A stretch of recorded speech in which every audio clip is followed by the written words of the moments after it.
So we can test again, right, with if the files exist. So I create a test file in there, in this file demo folder, and use the method exist, and see that after once I created, it's returned true, it's existing. And the file itself, I can set the properties. I just set it to read only, and when read only, I just test with can I read? Yes, true. Can I write? False. Cannot write because read only. Now if I apply read only, take it out, once I run this, it should be writable. So this is how you deal with a file here, right? And there are other methods like, is this a directory? Is this a file? Is this an absolute? Like absolute path to the file. Is this hidden? We can talk about hidden or not. Same, we can set the properties to the file, get that absolute path of the file, get the canonical path, get the name, get the path, get a parent. So let's test those. So I think we should be fine with is directory, is file, is absolute. Let's test is absolute and get absolute path here. So is absolute say returns true if the file object is created using an absolute path name. So in the test file here, it's already created files that you can test. So image us.jef. So if you look at this, it says absolute should be false because it's not an absolute path like C colon, right? Like if I want to test, this is an absolute path because including C colon.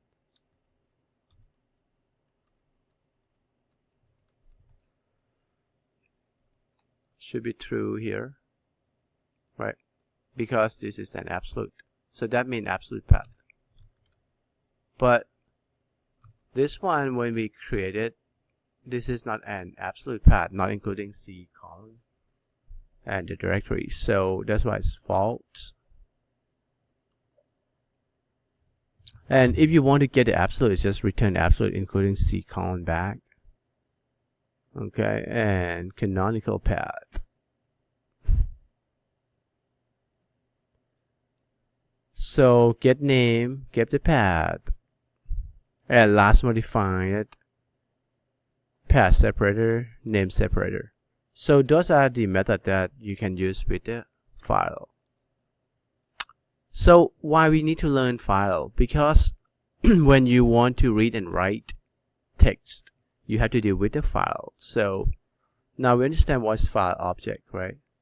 So it's encapsulates the property of a file or a path, but it doesn't contain a method for reading, writing data from or to the file. It's just the file itself.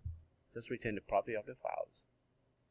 In order to perform the read and write or input and output, you need to create object using appropriate Java I/O classes, and the object contains the method for reading, writing data from and to a file.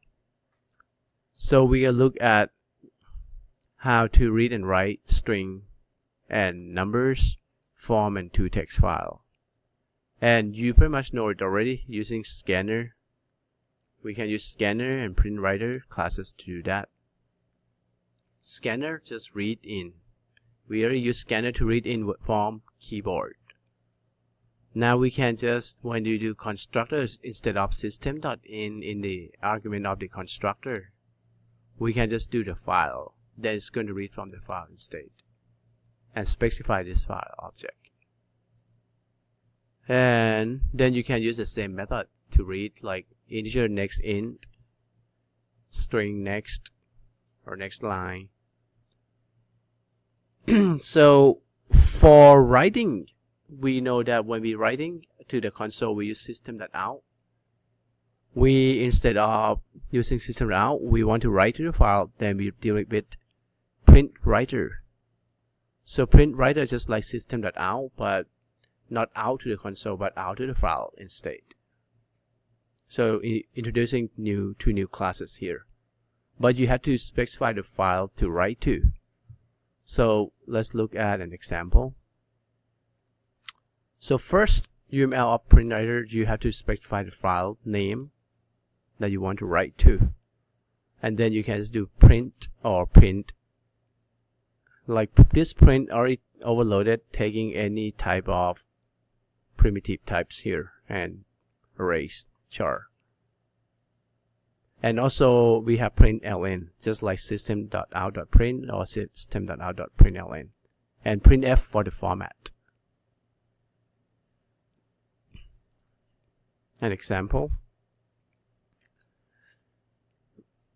So create a file, right? That's the file name. If the file exists, then we go to print writer. We name it output, just instantiate it and pass the file name in, right, which is the file class here. Then we know that we want to print to this file, so we just do print. And one more thing that we need to know is we always have to close it. So when we're done with the print writer, we have to do close, just like normally scanner, you always have to close them when you're done. Scanner.close, but sometimes we omitting that line of code. We let JVM closing it, Java Virtual Machine. So same thing you can omit, but I'm going to tell you when you omit, you're going to have an errors. Sometimes you don't see the appropriate output. So always good practice to close them. So write data. Let's look at an application now. So I'm going to test write the data.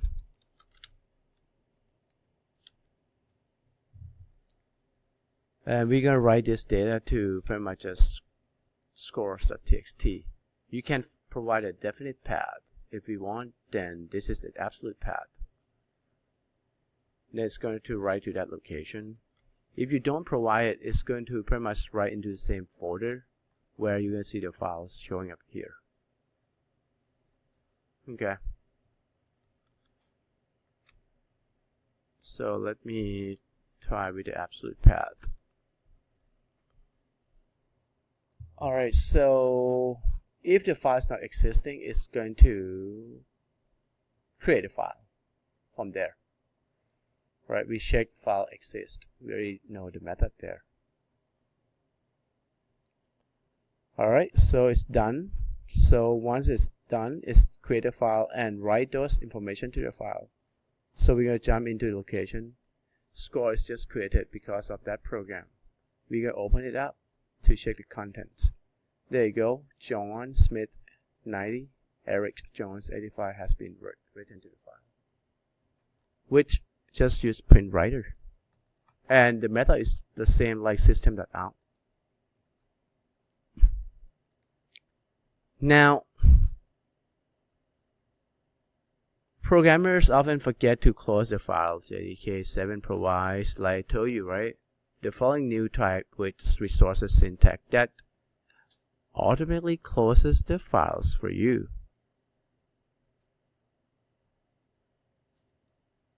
So, like if I don't want to close the file, you just surrounding with try to do this, right?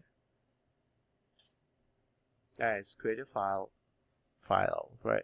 And do this, and we close for you. That's another way. But in try, you need to declare and create resources in there, instead of have it outside. So like now we didn't try, right? So we try right here. Try. So before that we can just remove, right? remove.close, since we're going to use the JVM to take care of that.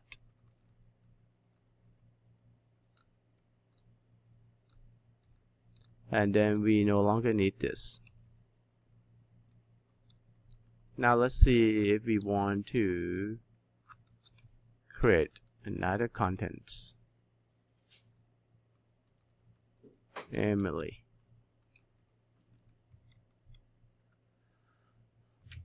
So if the file is existing, it should say file already exists and exit the program.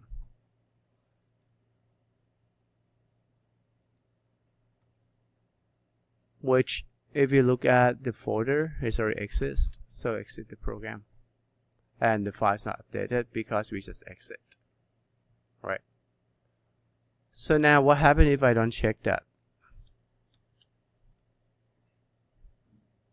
It's going to try to create a file, right?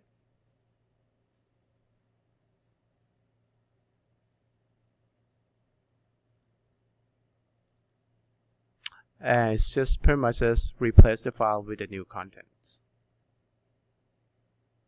Right there, right? And it's closed for you when you do it this way.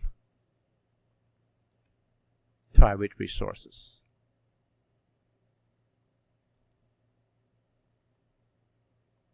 Read in, use scanner, like say instead of system.out.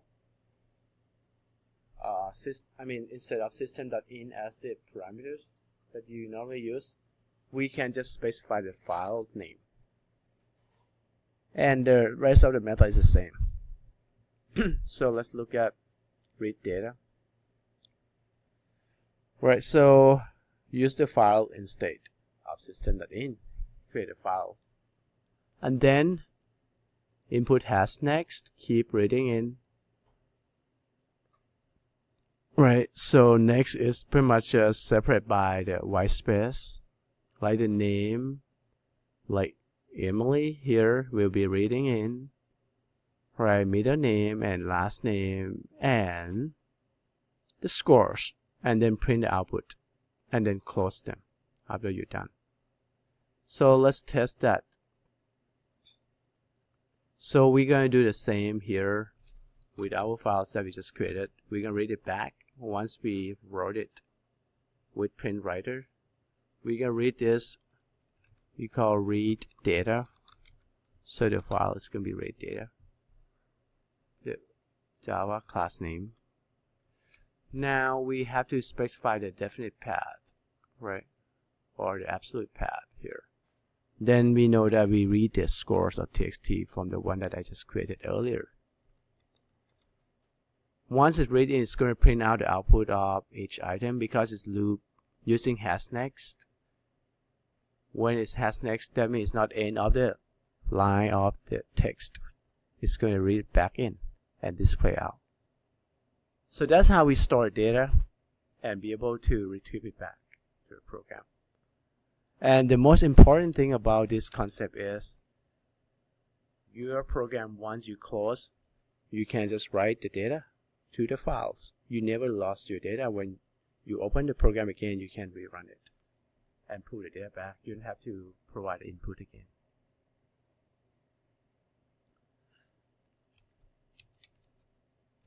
Alright, so now, for example, I can create a notepad, right? I can write a program to read the text. Instead of you have to go to the document, word, or text to replace a word one by one, you can actually write a program to do that. Replace the text that I found, right? Read the files in. If the file is existing, if it's not exists, just say it doesn't exist. If it already exists, just say already exists. Otherwise, we're going to read input and replace all the arguments that I get in. This is argument from the RGS. So read the arguments and replace with it. Replace all of them, right, with the new arguments. Like for example, text file